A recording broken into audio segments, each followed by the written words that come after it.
Hello and welcome to Toledo Early College's production of William Shakespeare's A Midsummer's Night Dream. Thank you for making live high school theater a part of your week. For the sake of our players, we would kindly ask you to silence all electronic devices. You may do so now. We thank you again for your support. Now please enjoy tonight's performance of A Midsummer's Night Dream.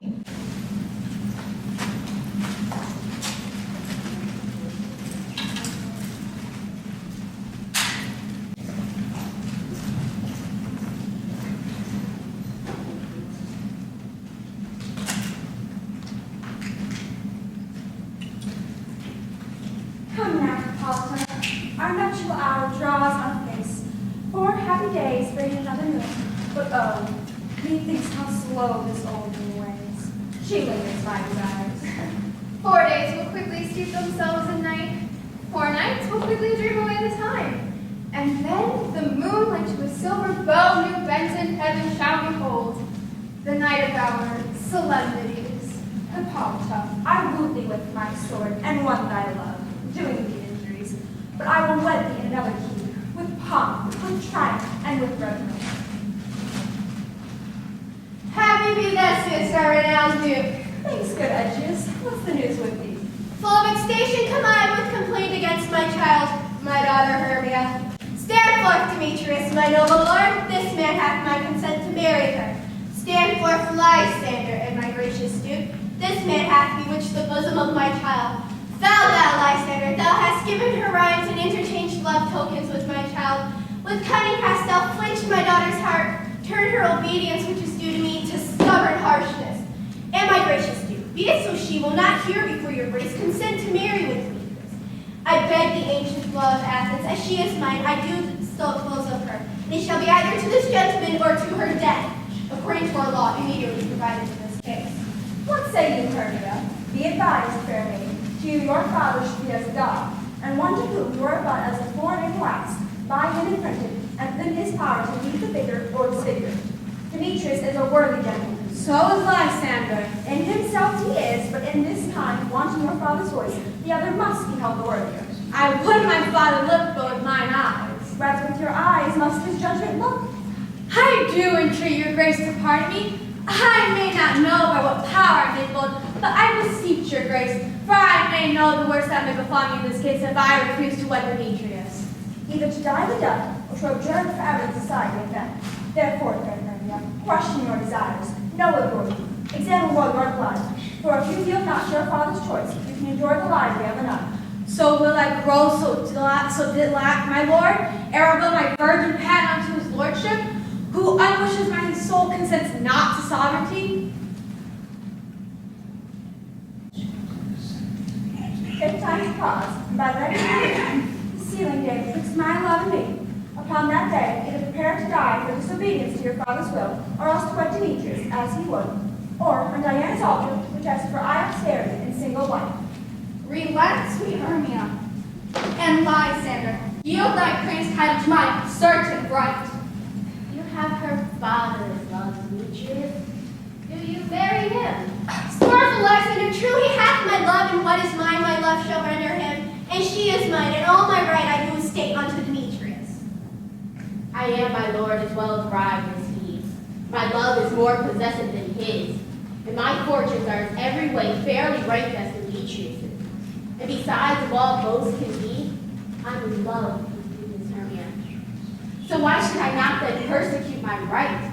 And Demetrius, I will vouch it to his head, made love to the Tsar's daughter Helena, and one sweet lady's soul, and sweet lady dotes and idolatry upon this spotty and inconsistent man.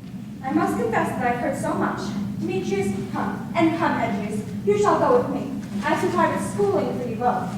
For you, fair Hermia, look you arm yourself to fit your fancies to your father's will, or else the law of Athens yields you up. Come, Hippolyta. Look cheer, my love. Demetrius and Edges, go along. With duty and desire, we follow you.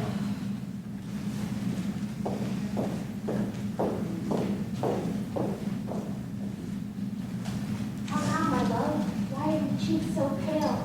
How chances the roses there to fade so fast? Be light for want of rain that will go between them from the tempest of my eyes.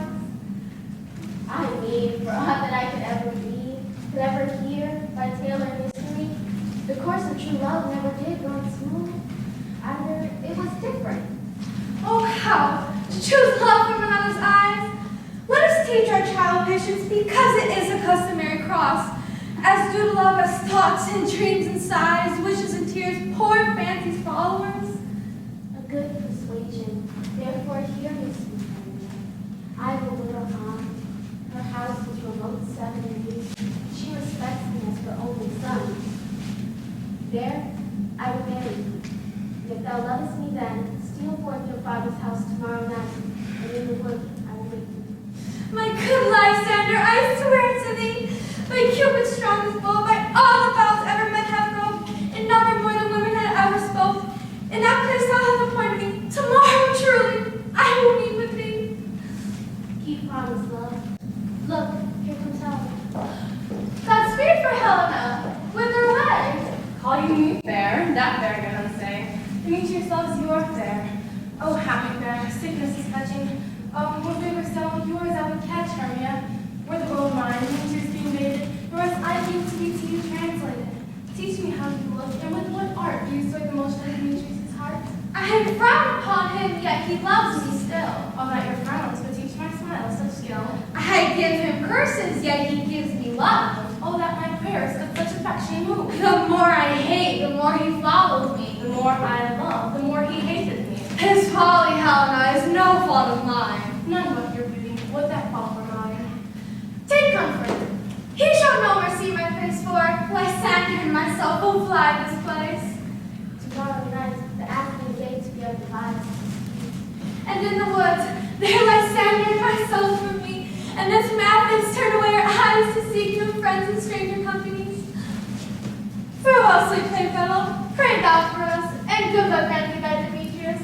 Keep word, Lysander, we shall starve our sight from lovers' food till deep morrow midnight. I will. My Hermia. Helen, adieu. As you are to Demetrius, Demetrius dotes on you. Oh, how happy some or other son can be. Through Athens I thought as fair as she. But what of that? Demetrius thinks not so. For ere Demetrius looked on Hermia's eyne, he held down oaths that he was only mine. But when some hint that Hermia's hate did felt, so he dissolved, and showers of oath did melt. I will not tell him after Hermia's flight, and to the wood will he tomorrow night pursue her. And for this intelligence, if I have thanks, it is a dear expense.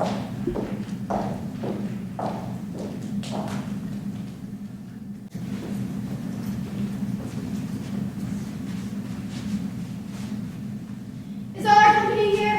Here is the scroll of every man's name, which is thought fit through all Athens to play on our interlude before the Duke and the Duchess under a wedding day at night. First, said Peter Quince, call the names of the actors, and then say what the play treats on, and so grow to 8 points. Mariapleus, the most lamentable comedy and most cruel death of Pyramus and Thisbe. Ah, a very good piece of work, and a merry, I assure you.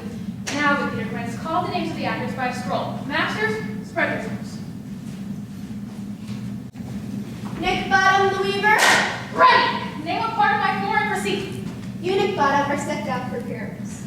Francis, who is Pyramus? A lover or a tyrant?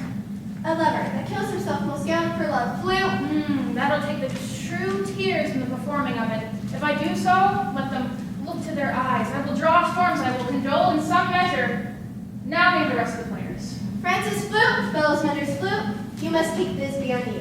What is Thisbe? A wandering knight? The lady that Pyramus must love. Let me not play with women, for I fear them. And you shall play at any mask, and you may speak as small as you will. And I may hide my face when we play Thisbe too. I will speak in a monstrous little voice. Ah, Thisbe, Pyramus, lover dear, lady dear. No, you, Pyramus, Flute, you Thisbe. Well, proceed. Robin Starveling the tailor, Starveling, you, Thisbe's mother. Tom Snout the tinker, you, Pyramus' father. I myself, Thisbe's father, and Snug the twainer, the lion's part, and I hope here is a play fit. Have you the lion's part? If it be given me, for I am slow of study. We shall do it extempore, for it is nothing but roaring. And I will roar. I will roar, and I will do any man's heart good to hear me. I will roar, and the Duke will say, let her roar again, let her roar again. And you should do it frighten the Duchess and the ladies that they retreat, and that'd be enough to hate us all.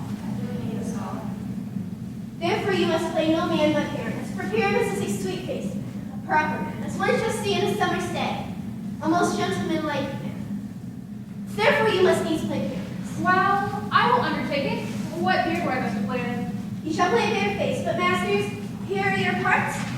I am to entreat you, request you, and desire you to con them by tomorrow night, and meet me in the palace by moonlight. There will we rehearse. I pray you, fail me not. There we will meet, and we will rehearse most obscenely and courageously. Take pains, be perfect. Adieu. Adieu. Adieu.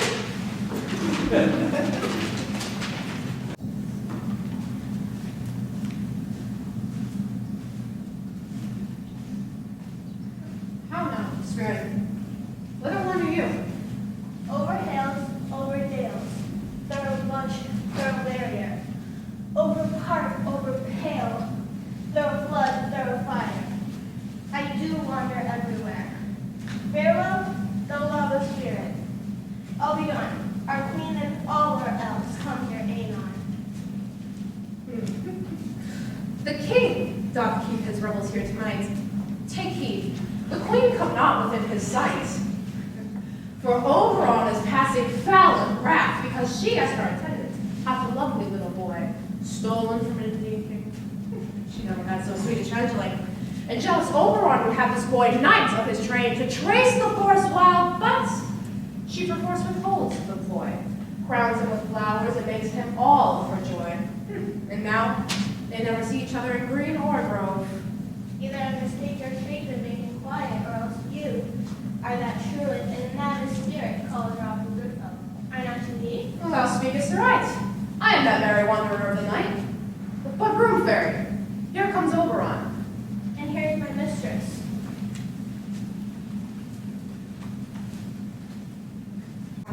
What jealous Oberon? Fairy skip heads. I have forsworn his better company. Very rash, my lord. Am I not thy lord? Then I must be thy lady. Why art thou here? Come from the farthest up of India. But that, forsooth, the bouncing Amazon, your buck-skinned mistress and your warrior love to Theseus must be wedded. And you come here there and join prosperity. How couldst thou, thus for shame, glance at my credit with Hippolyta, knowing I know that of Theseus? How could Titania cross her Oberon? I do but beg a little changeling boy to be my henchman. Set your heart at rest, the fairy advised not the child of me. His mother was a voitress of my order, and she being mortal, that boy to die. How long intend you stay within these woods? Perchance till after Theseus' wedding day. If you will patiently dance an hour round and see our moonlit revels, go with us. If not, shun me and I shall spare your funds. Give me the boy, and I will go with thee. Not for thy fairy kingdom. Fairies away. We shall chide downright vile on your stay. Well, go thy way. Thou shalt not from this grove till I torment thee for this injury. My gentle bud, come hither. Fetch me the flower, the herb I showed thee once. The juice of it on sleeping eyelids shall make any man or woman fall madly in love with the next live creature that it sees. Bring me the flower, and meet me here ere the Leviathan can swim a league. Oh, but to go around about the earth in 40 minutes. Having once this juice, I'll watch Titania when she's asleep. Then I'll drop the liquor in her eyes. The next thing that she be waking that she looks upon, be it lion, or cat, or wolf, or a wolf, or on a meddling monkey, or on a busy ape, she shall pursue it with the soul of love. And ere I take this charm off from her with any other herb, and I'll make her render up her page to me. But who comes here? I, invisible, and I will overhear their conference.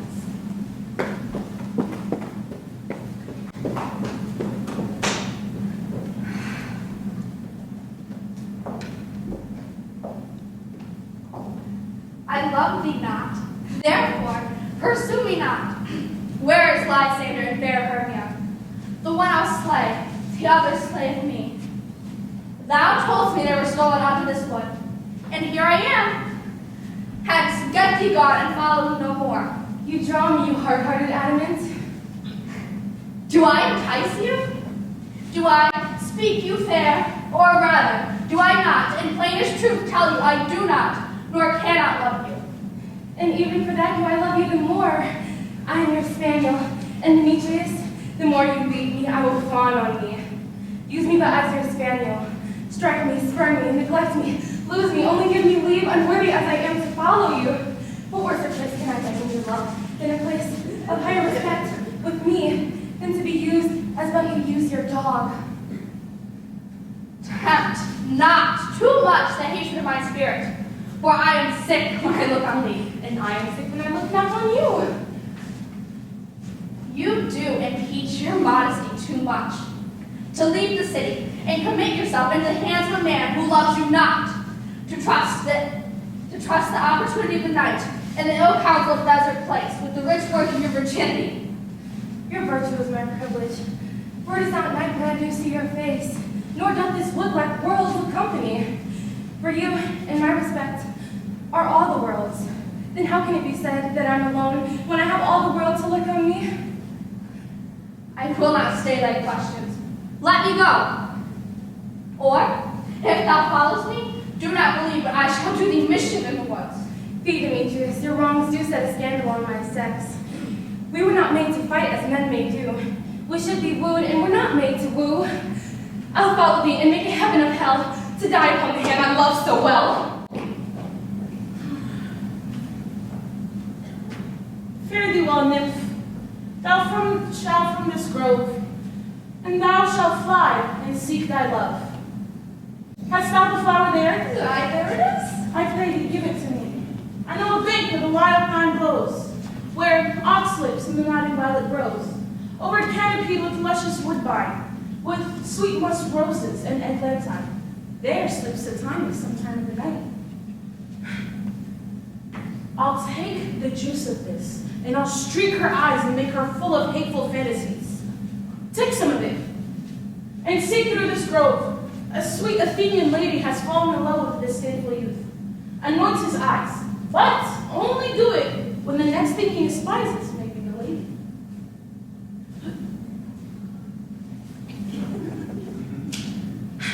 Thou shalt know the man by the Athenian garments he hath on, affected with some care, that he may prove more fond on her than her love. Then meet me here, on the first cock crow. Fear not, my lord. Your servant shall do so.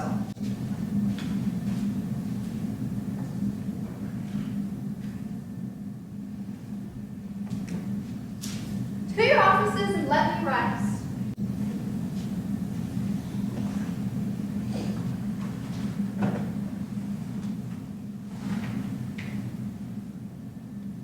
There was a way to get back homeward.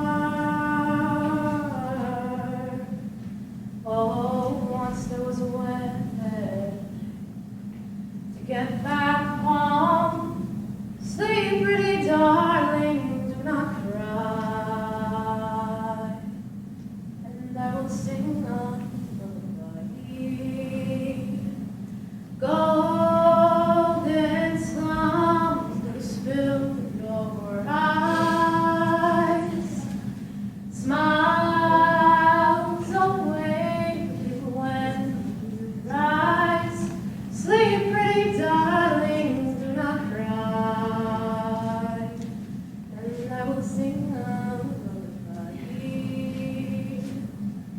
Once there was a way to get back homeward. Oh, once there was a way to get back home. Sleep, pretty darling, do not cry, and I will sing a lullaby. Golden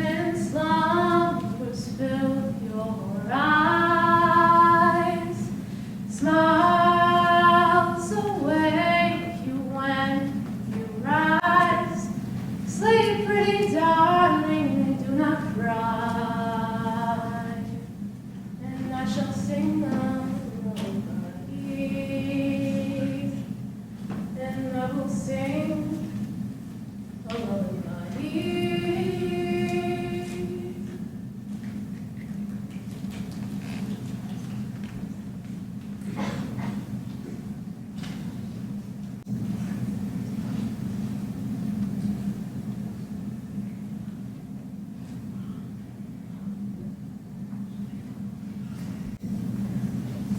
What thou seest when thou dost wake, do it for thy true love's take. Love in language for his sake. Be it ounce, or cat, or bear, hard or boar with bristled hair. In thy eye that shall appear,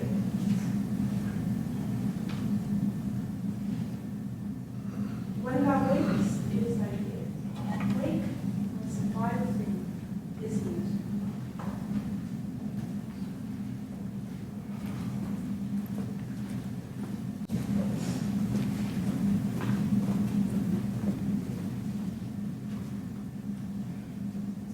There was faint in the wandering wood, and to speak chalk, I had forgotten our way.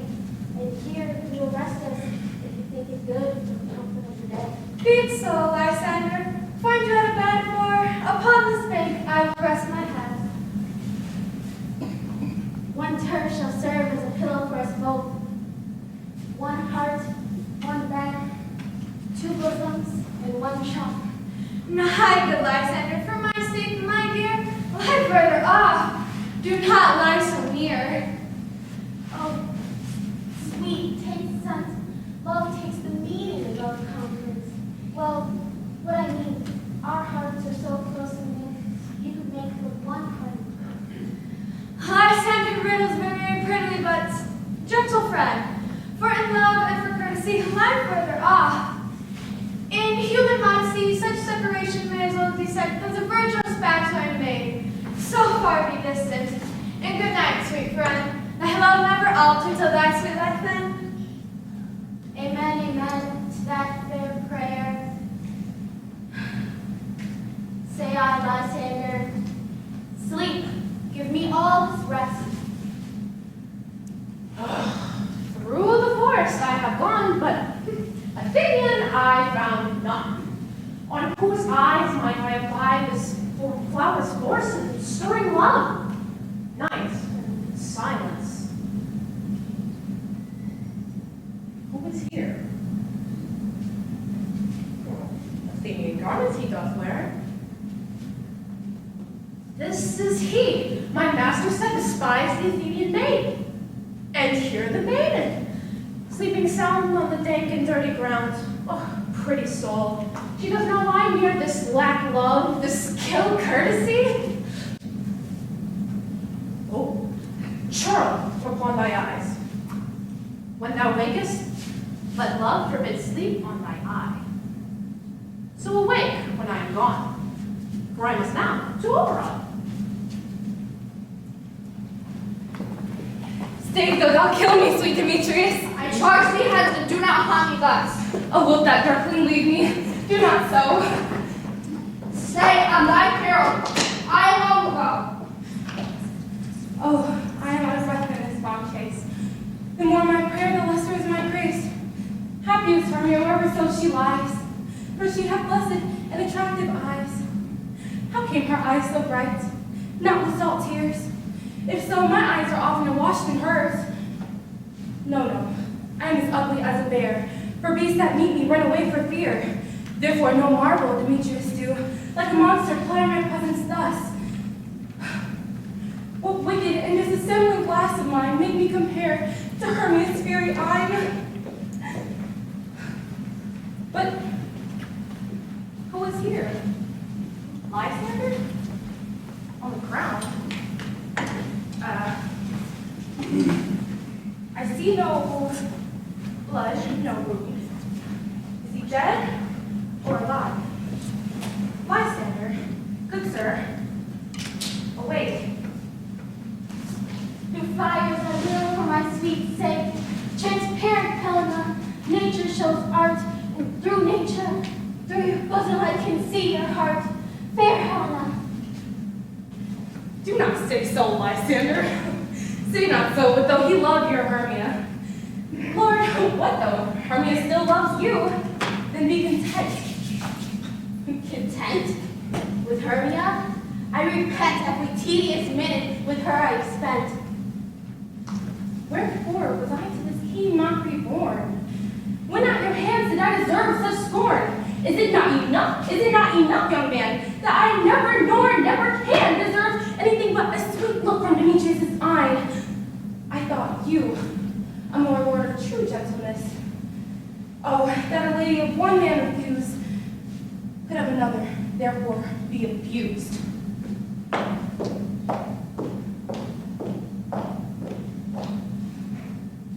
Hermia, sleepest thou there, and when thou awake, never come Lysander near, for with all my might I will be with Helena and be her knight.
Shall be so. But there's two hard things, that is. One, to bring moonlight into the chamber, for you know Pyramus and Thisbe did meet by moonlight. Well, does the moon shine on the night of our play? Yes, it does shine that night. Well, then we shall leave the casement of the great chamber window open, and the moon shall shine into the casement. Aye, or else one must come in with a bush of thorns and a lanthorn and say he is moonshine. But there is another hard thing, that is. We must have a wall in the chamber, for you know Pyramus and Thisbe did talk through the chink of a wall. You can never bring in the wall. What say you, Mom? Well, some man or other must present wall. Give him some plaster or loam or rough cast about him, and have him hold his fingers thus to be the chink that Thisbe and Pyramus do whisper through. We shall be sold and all is well. Come sit every mother's son and practice your parts. Pyramus and Thisbe stand forth. Pyramus, you begin. Once you have spoken your parts, then others go. Thisbe, the flowers odious do savor sweet. Odors, odors. Thisbe, the flowers' odors do savor sweet. So hath thy breath. Stay here a while, and I will return to thee. Must I speak now? Nay, for you must not understand. Pyramus goes to see a noise, and is to come again. A stranger Pyramus that never played here.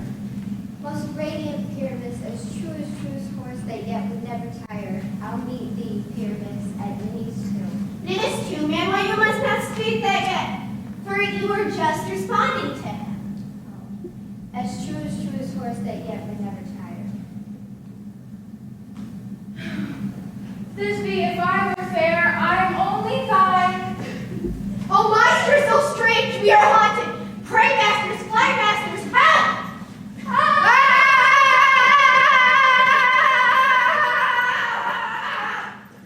Why do they run? Is this a knavery enough to make me a fear? Blossom, thou art has changed. What do I see on thee? You see an accent of your own, do you? Bless thee, madam, bless thee, thou art translated. I see their knavery. This is to make me afeard, to frighten me, to make an ass of me if they could. But I will not stir from this place.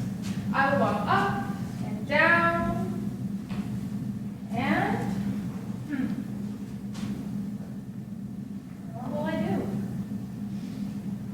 I don't know. Maybe I shall sing so they know I am not afraid.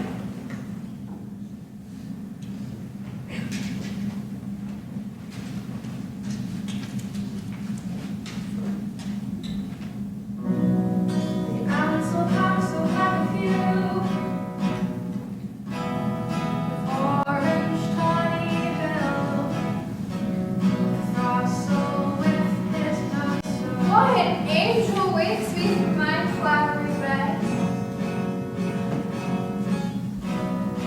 And with little Will,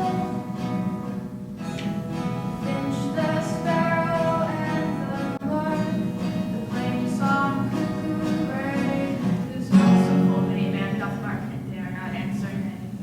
I pray thee, gentle mortal, sing again. My ears will turn with thy notes, when is my eye crawled with thy shape, and my fair virtue's force her forth doth move me on first view to say, to swear, I love thee. Methinks, mistress, you should have little reason for that, although reason and love do keep little company together nowadays. Thou art as wise as thou art beautiful. Or never not so. If I was wise enough to get out of these woods, I'd have enough to serve mine own turn. Out of this wood, do not desire to go. Thou shalt remain here, whether thou wilt or no. I so love thee, therefore go with me. I'll send thee fairies to attend on thee, and they'll fetch thee jewels from the deep, while thou on pressed flowers dost sleep. And I'll purge thy mortal grossness, so that thou like an airy spirit may go. Cobweb, mop, and mustard seed. Well, I cry your worship's mercy heartily. I beseech your worship's name. And I, be kind and courteous to this gentleman. What is your name, may I ask? Peace Blossom. Oh, good Master Peace Blossom, please commend me to your father, Mr. Peasod, and your mother, Mistress Squash. I shall desire more acquaintance of you. And you, one gentleman? If I cut my finger, I shall make bold with you. I shall desire to make more acquaintance with you. And you? Mustard seed. Good Master Mustard Seed! I know your patience well. The same cowardly giant like Oxbeef hath devoured many a man of your house. I shall desire more acquaintance of you. Come, lead him to my bower. The moon, methinks, looks on with a watery eye, and when she weeps every little flower, lamenting some enforced chastity. Tie up my love's tongue and bring him silently.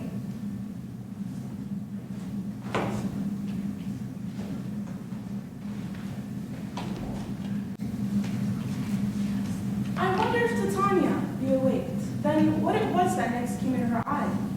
She must go to Pine Extra. Here comes my messenger. How now, my spirit? What might know about this haunted grove? Oh, my mistress, with a monster, is in love. Near to her close and consecrated bower while she was in her dull and sleeping hour. A crew of pages, rude mechanicals, that worked for bread upon Athenian stalls were met together to rehearse a play, intended for great Theseus' nuptial day. The shallowest thick-skinned parent of that sort which pyramids presented to their sport, forsook his seat and entered in a break, when I at his advantage did take. And as this knoll I fixed upon his head, when in that moment so it came to pass, that I awaked and straightway loved an ass. This falls out better than I could devise. But hast thou lashed the Athenian's eyes with the love juice, as I bid thee do? Oh, I took him sleeping, and that is finished too, and the maid by his side, as when he awakes, of course she must be eyed.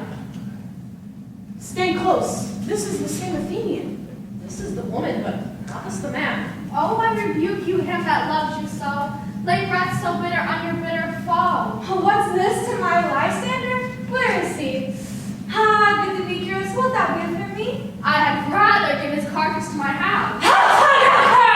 Thou hast driven me past the bounds of maid's patience. Hast thou slain him then? You spend your passion on a misprized mood.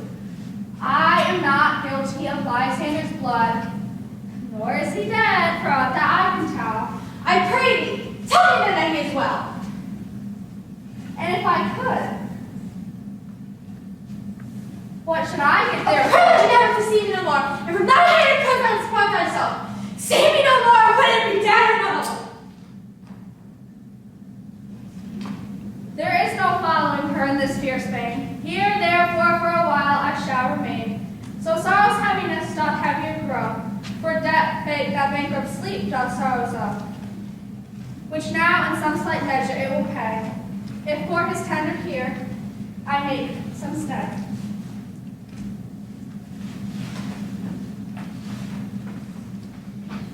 What hast thou done?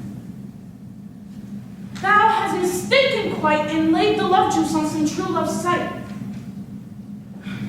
A lifeless prison must perforce ensue. Then fate overrules that one man holding troth, a million failed, confounding oath on oath.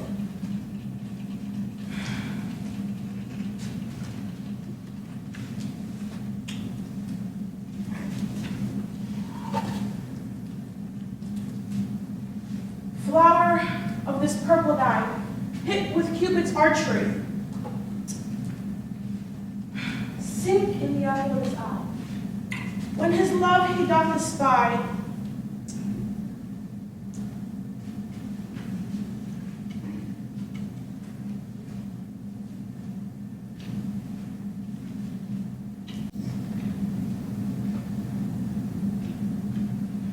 when thou wakest, if she be by, beg her of her remedy.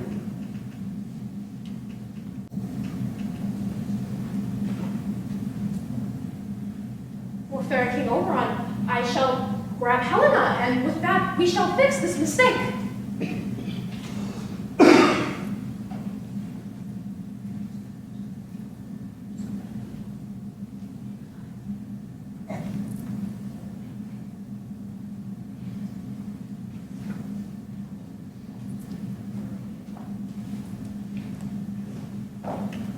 Why should you think that I will in scorn? You do advance your cunning more and more. When truth kills truth, O devil's holy frame, these vows are Hermia's. Will you give her o'er? I had no judgment with her I saw.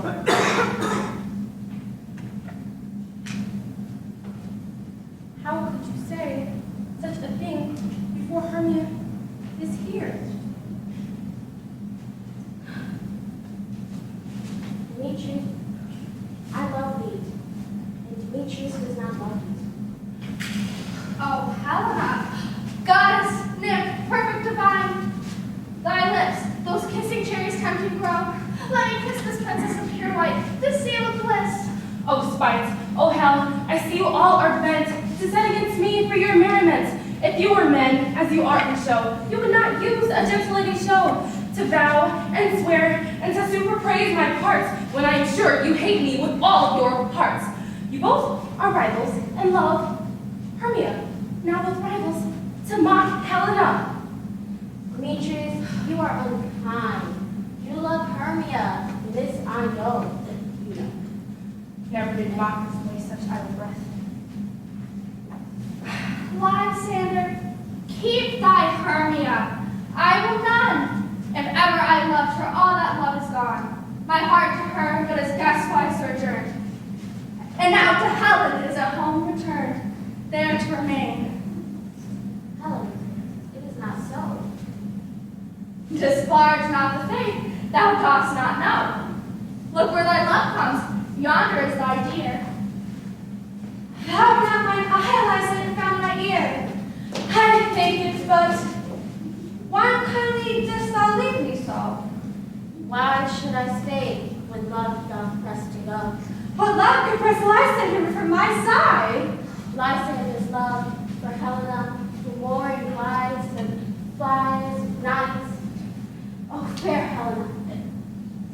You speak as not as you think. It cannot be. Lo, she is one of this confederacy, injurious Hermia, most ungrateful maid. Have you conspired? Have you with these contrived to bait me with this foul derision? And will you rend our ancient love asunder? To with these men, chide your poor friend. It is not friendly, 'tis not maidenly. Our sex, as well as I, may chide you for it, although I alone do feel the injury. I am amazed at your passionate words. I scorn you not. It seems that you scorn me. Have you not said, Lysander, as in scorn, to follow me and praise my eyes and face, and your other love, Demetrius, who even but now spurned me with his foot, to call me goddess, nymph, divine and rare, precious, celestial? I understand not what you mean by this. This sport, well carried, shall be chronicled, and if you have any pity, grace, or manners, you would not make me such an argument. Ugh, but fare you well. 'Tis partly my own fault, which death or absence soon shall remedy. Stay, dear Helena. Hear my excuse, my love, my life, my soul. Fair Helena. Oh, excellent. Sweet, I do not scorn her so. I said, I love thee more than he can do. If so, withdraw and prove it too. Quick, come! Lysander, where to tend all this? Get off me, thou cat, thou bird, thou vile thing. Shake loose or I'll shake thee from me like a serpent. Why are you grown so rude? What changes this sweet love? Thy love? Out, taughty tartar, out. Hated medicine, hated potion, hence. Do you not jest? Yes, soothe, and so do you. 'Tis no jest that I do hate thee. Love Helena. What could you do me greater harm than hate? Am I not Hermia? Are you not Lysander? I am as fair now as I was ever wild. I love Helena. Oh me, you juggler! You came your blossom! You think of love! What? Have you cut my knife to my lips over me? Fine, if faith. Have you no modesty, no maiden shame, no touch of bashfulness? What? Will you come and tear impatient answers from my gentle tongue? Fee, you counterfeit, you puppet, you! Puppet! Why so? That way goes the game. Now I had perceived she had made a compare between our statures. She had urged her height, and with her personage, her top personage, forsooth there had she ever rebelled with him. What? Are you grown so high to see because I am such a dwarf and so low? Hello, my love bacon table. Speak!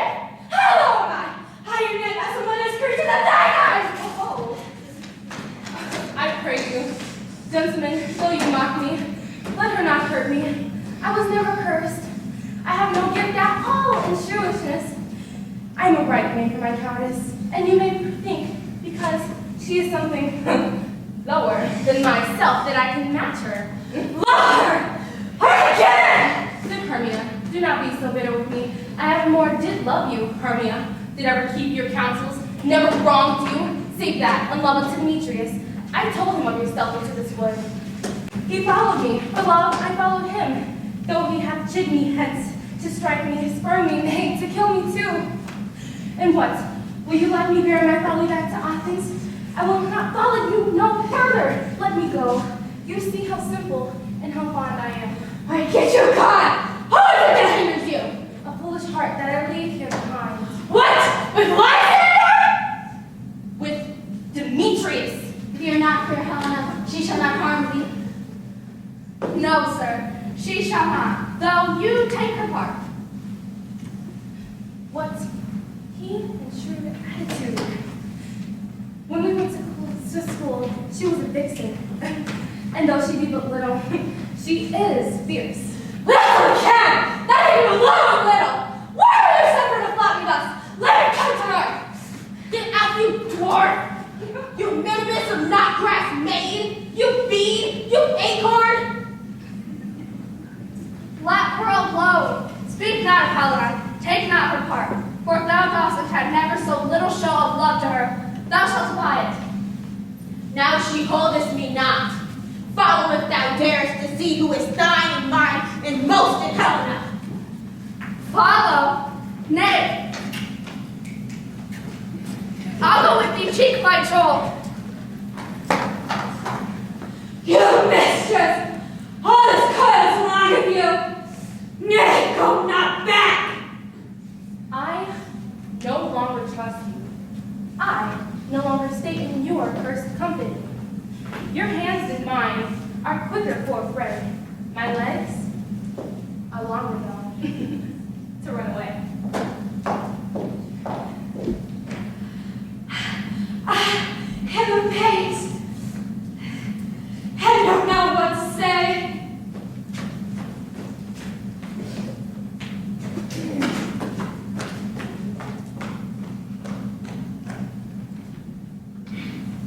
This is thy negligence. Still thou mistakest.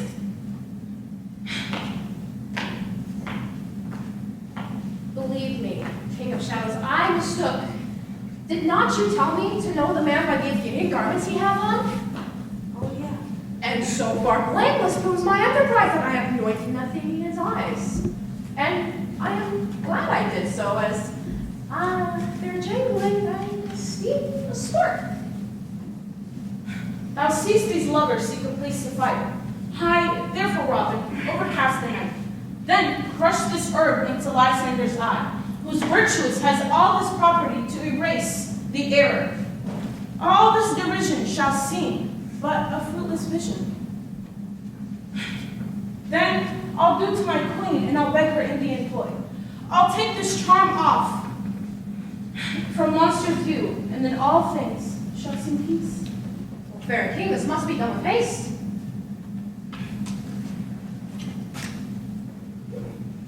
Up and down, I will lead them up and down. I am feared in grove and town, goblin, lead them up and down. Here comes one. Where art thou, proud Demetrius? Speak now! Here, villain, drawn and ready, where I bow. I will be with thee straight. Come, to plainer ground. Lysander, speak again. Thou runaway, thou coward. Hast thou fled? In some bushes where thou dost hide thy head. Art thou bragging to the stars, telling the bushes you lookest for war? Yeah, art thou there? Come, we try no acts of manhood here.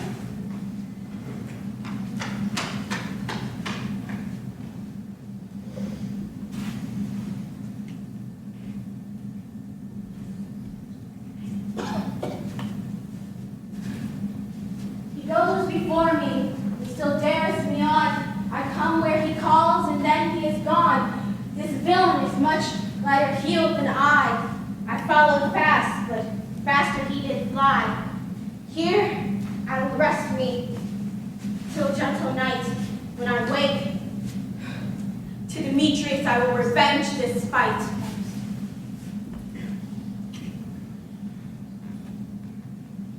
Abide me if thou darest. For a while thou runnest before me, shifting every place. Thou darest not stand nor look me in my face. Where art thou now? I am here. Nay, then thou mockest me. Thou shalt buy this dear. For if ever I thy face by daylight see, go thy way. Faintness constrained me to measure my length on this cold bed. By day's approach, look to be visited.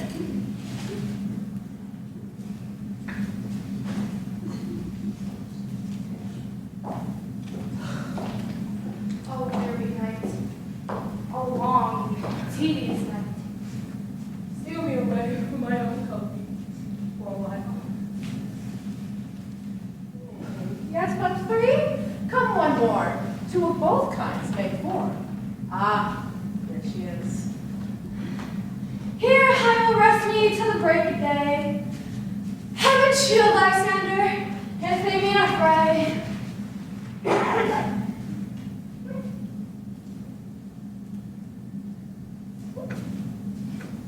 Alas, when thou wakest, thou takest true delight in thy lady's former eye. And the proverb that is known in country, that man shall have his.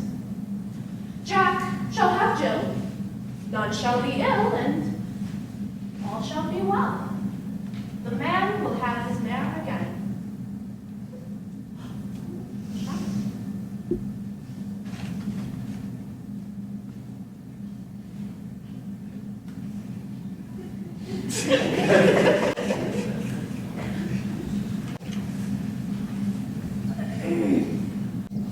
Come, sit thee down upon this flowery bed, while I thy amiable cheeks do coy, and stick musk roses in thy sleek, smooth head, and kiss thy fair large ears, my gentle joy. Where's Peas Blossom? Ready? Oh, Peas Blossom, scratch my head. Where's Cavalier Conflict? Ready! Gather your weapons and kill me a red-hipped humblebee on the top of a thistle. And bring me the honey bag, but have a care the honey bag break not, for I'd loathe to have you overflow with the honey bag. Where's Mr. Mustard? Ready? Give me your knee, Mr. Mustard Seed, I pray you. What's your burden? Nothing but to help Peas Blossom scratch. What, wilt thou hear some music, my sweet love? I have a reasonable good ear in music. Let's hear the tongues and the bones. Or say, sweet love, what thou desirest to eat. Well, I could munch your good dry oats. Methinks I have great desire to a bottle of hay. Good hay, sweet hay, hath no fellow. I have a venturous fairy that shall seek the squirrel's hoard and bring me new nuts. Well, I pray you, I'd rather have a handful or two of your dried peas. Have none of your people stir me. I have an exhibition of sleep to come upon me. Sleep thou, and I will wind thee in my arms. Fairies be gone, and be always away. I so love thee, how I dote on thee.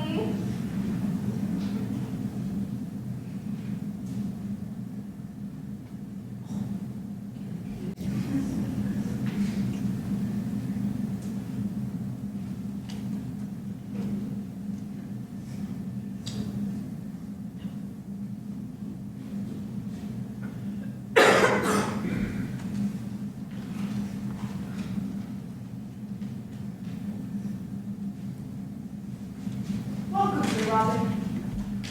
Isn't this a sweet sight? Her dotage I do now begin to pity. Now I must undo this all. See, I will remove it, and I will make sure that all of them must think of this night's accidents as no more of a dream. But first, I must awake my queen.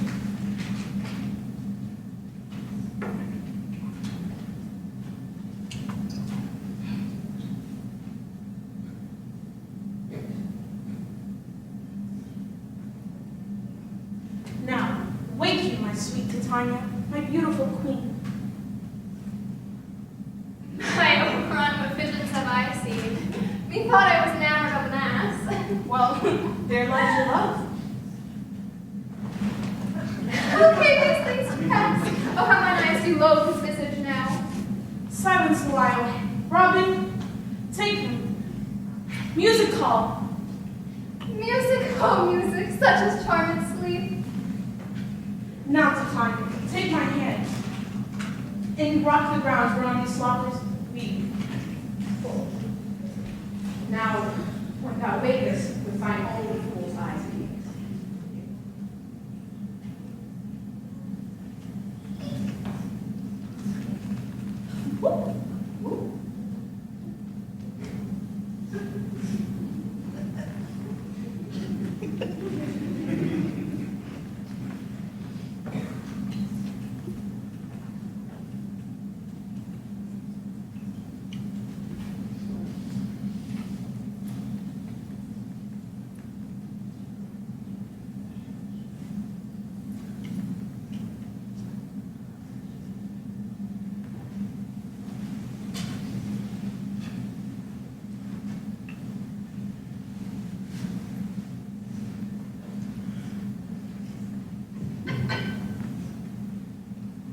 My lord, this my daughter here asleep, this Lysander, this Demetrius, this Helena, oh Nenar's Helena? I wonder if they're being here together. No doubt they rose up early to observe the bride of May, and carrying our intent, came here to grace our solemnity. But speak, Aegeus, is not this the day that Hermia she could answer of her choice? It is, my lord. Go, bid the huntsmen wake them with their horns.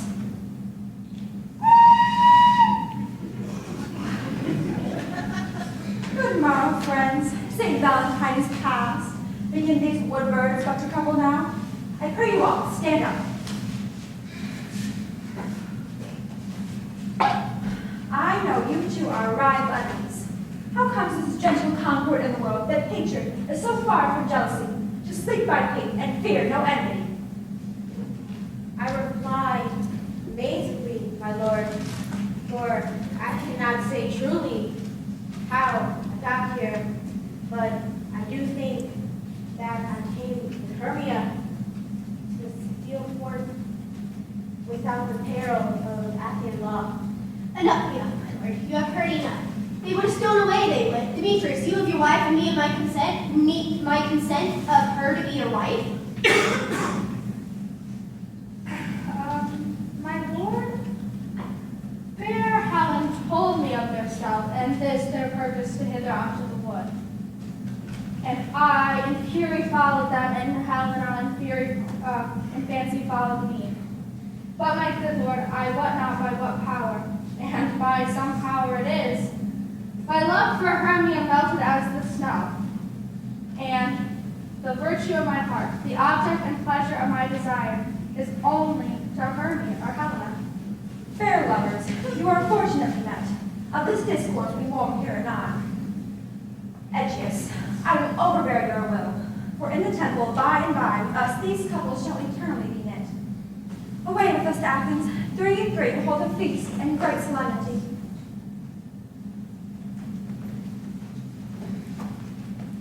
These things seem small and indistinguishable. Methinks I see these things with heart and eye, when everything seems double. So, methinks I have found Demetrius with a jewel. Mine own, but not mine own. Are you sure that we are awake? It seems that though we sleep, we dream. Was not the Duke here? And bid us follow him? Yeah, and my father. And he did bid us to go to the temple. Why then, we are awake. Let us go. And by the way, let us recount our dreams.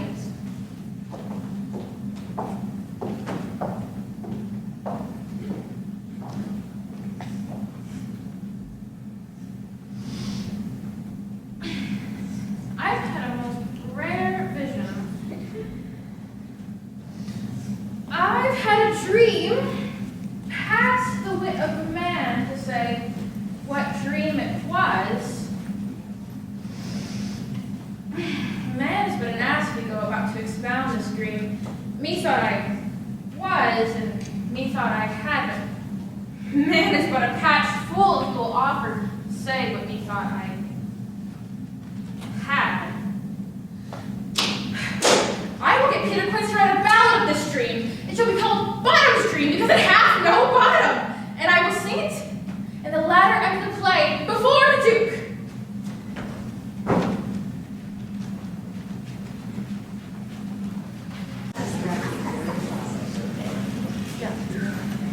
Have you sent to Bottom's house yet? Has he come home? He cannot be heard of. I will doubt his appearance for it. If he come not, we will play his part. It goes not on. Can't be so. Bottom is the only person in all Athens who played Pyramus. He is the most wicked of kings I've ever had.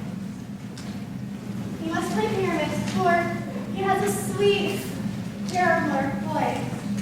We must say paragon, for Paramore is, God bless us, I think not. Master, the Duke is coming from the temple, and there's 2 or 3 lords and ladies, more merry. If our sports had gone forward, we had all been made men. Oh, sweet holy God, has he not lost 6 a day in his life?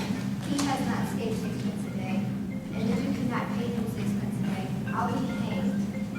6 a day and Pyramus or nothing. Where are these lads? Where are their hearts? Bottom! Almost courteous day, almost courteous hour! Masters, I am to discourse wonders, but ask me for not what, for if I tell you I am no true Athenian, I will tell you everything as it fell out. Let us hear. All I will say is that the Duke hath died. Get your apparel together. New strings to your beards, new ribbons to your puffs. Every man will over his part, for the short and long it is. And, fellow actors, please, eat no onions nor garlic, for we are to utter sweet breaths. Because I have no doubt but to hear them say, this is a sweet comedy. Away. No more words. Away. Away.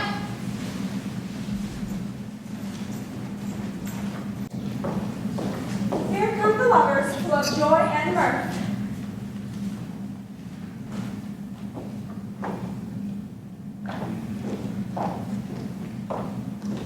Come now, what mask, what dances shall we have to wear away the long age of 3 hours between our after supper and bedtime? Where is our usual manager of mirth? What revels are in hand? Is there no play to ease the anguish of torturing hour? Call for the straight. Here, mighty Theseus. Say, what virtue have you for this evening? Oh, a play there is, my lord, some 10 words long, which is as short as I've ever known to play. But by 10 words, my lord, it is too long, which makes it tedious. And tragic, my lord, it is, for Pyramus therein doth kill himself, which, when I saw rehearsed, I must confess made me shed a tear, but more merry. The tears of joyous laughter never shed. What are they that do play it? Hard-handed men that work for Athens, that have never labored in their minds till now, and now bring this play to nuptial. I will hear them play. No, my lord, it is not for you. I've seen it rehearsed, and it is nothing. Nothing in the world. I will hear that play, for never anything can be amiss when simpleness and duty tender it. Go, bring them in, and take your places, ladies.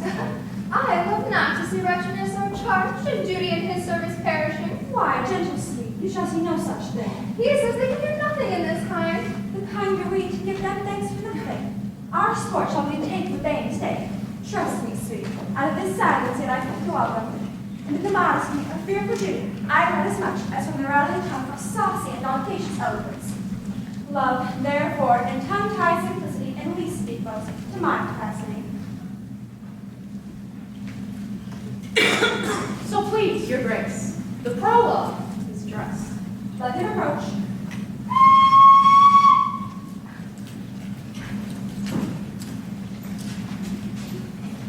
If we come to offend, it is with our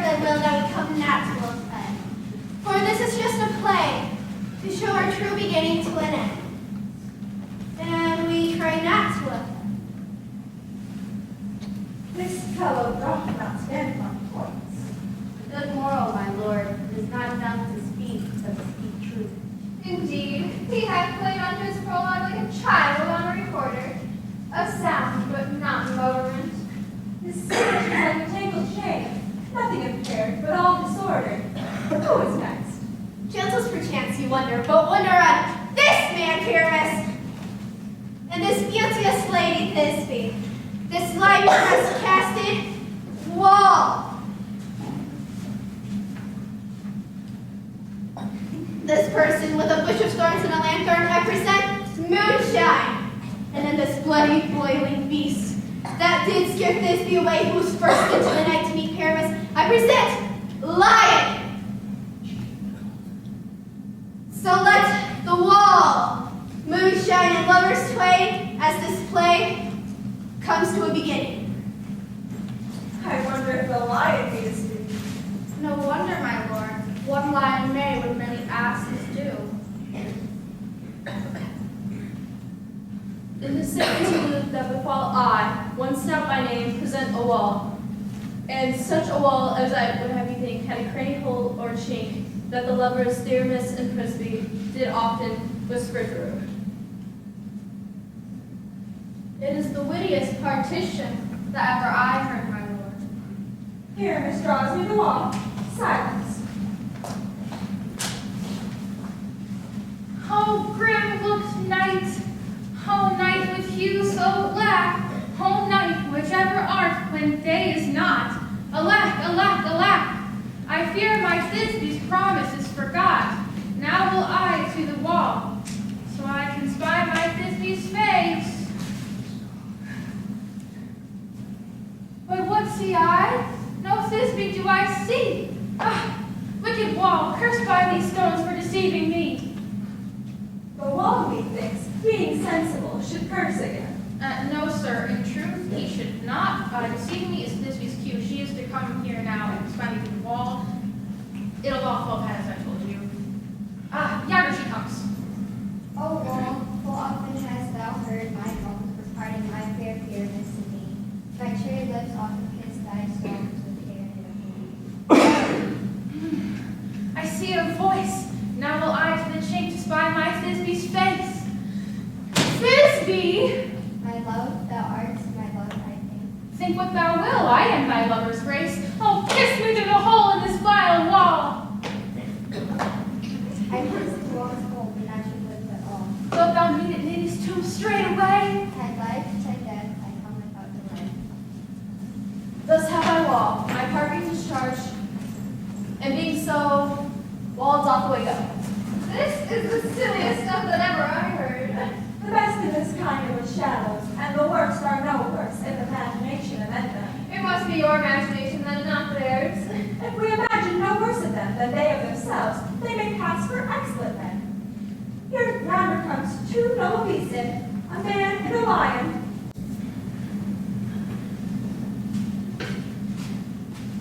You ladies whose hearts do tremble for the smallest monstrous mouse that creeps on the floor, may now go quake and tremble when lion doth roar. A very gentle beast, of a good conscience. The very best of beasts, my lord, that ever I saw. This lion is the very fox of his valor. True, and a goose for his discretion. Not so, my lord, for his valor does not carry his discretion, and the fox carries the goose. His discretion, I'm sure, cannot carry his valor, for the goose carries not the fox. It is well. Leave it to his discretion, and let us listen to the moon. But this lantern draweth the horn to me.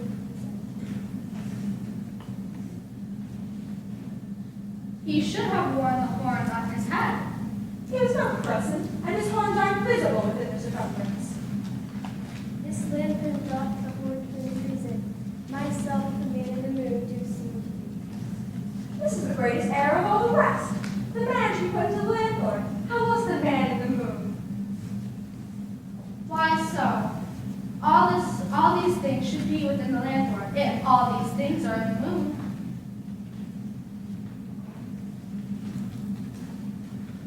Proceed, Moon. All I have to say is that this lantern is the moon. I, the man in the moon, this thorn bush, my thorn bush, this dog, my dog.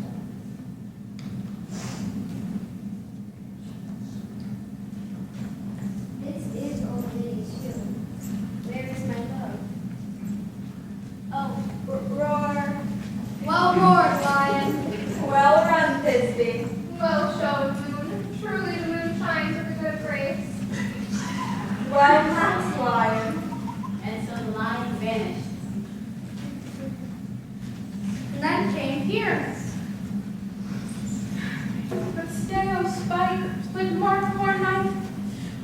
rightful goal is here. Eyes, do you see? How can it be? Oh, dainty duck, oh dear, thy mantle good one, stained with blood. This passion and the death of a dear friend would go near to make a man look sad. Be true in my heart, but I pity the man. Oh, wherefore didst thou lion's frame, since lion vile hath here deflowered my dear? Out, sword, and wound the path of Pyramus.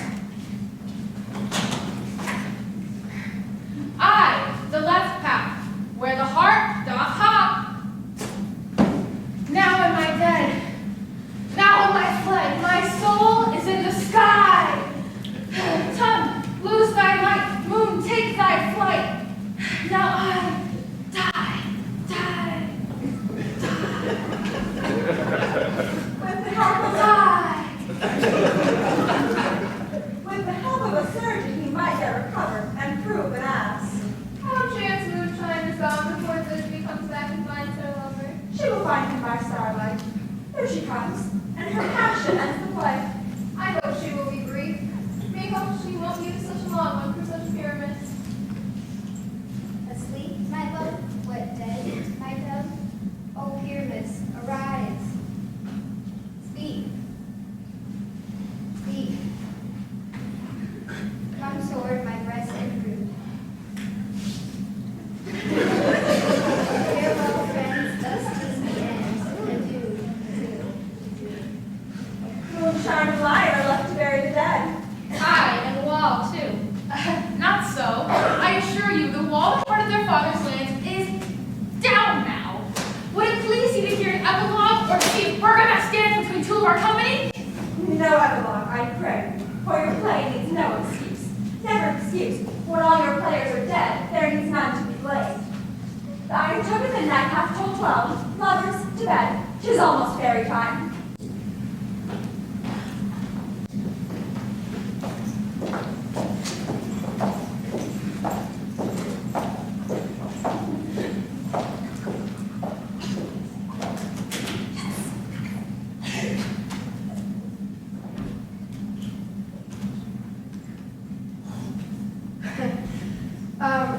If we shadows have offended, think but this, and all is mended, that you've but slumbered here while these visions did appear, and this weak and idle fiend no more than a dream. Chanceless, do not reprehend. If you call, we shall mend, as I am an honest Puck. If we have now unearned luck to escape the serpent's tongue, we will make mends. Else Puck call a liar. So good night unto you all. Give me your hands, if we be friends, and Robin shall restore amends.